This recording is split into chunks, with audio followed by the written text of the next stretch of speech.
All right, welcome back, everybody, for another deep dive. Today, we're looking at what it's like to come back to Earth after living in space. Wow. Yeah, pretty crazy, right? Yeah. We got this fascinating article Okay. about astronaut Suni Williams. And you know what's really cool? What's that? She's from Massachusetts, just like us.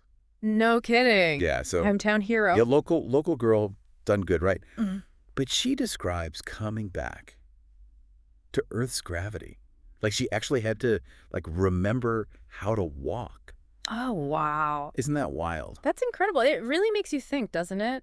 About how fundamental gravity is to us, to our everyday experience. You know, imagine floating in space for months, your body weightless, and then suddenly you're back on Earth and gravity is this constant force pulling you down. Yeah. It's got to be a completely different sensory experience. It's like your legs just forget how to work.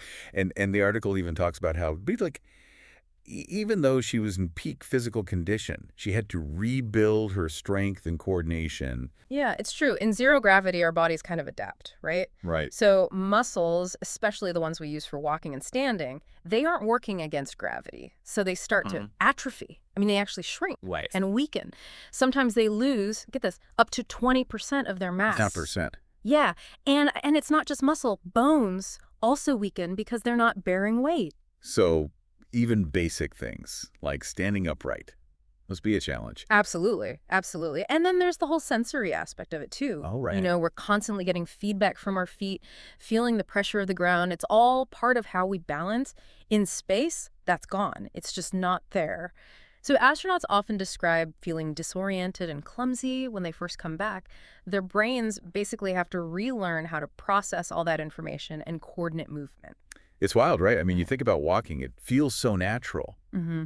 But we never really stop to think about all those systems that are at play, you know? Exactly. And that's what I think makes Williams' experience so fascinating, right? Yeah. It really highlights the impact that gravity has on our bodies and our perception of the world. So, to bring it back to our listener, you're perfectly adapted to Earth's gravity. Yeah. Your body knows exactly how to move, how to balance, how to function in this environment, you know? It's incredible, isn't it? Yeah. And, you know, thinking about it, this leads to another thought.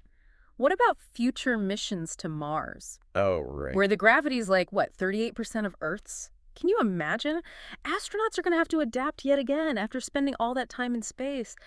The challenges of space travel, they go so far beyond rocket science. It's like down to the core of how our bodies work. It's the universe, man. It is the universe. All right, that's all the time we have for this deep dive. But hey, thanks for listening, and we'll catch you next time. See ya.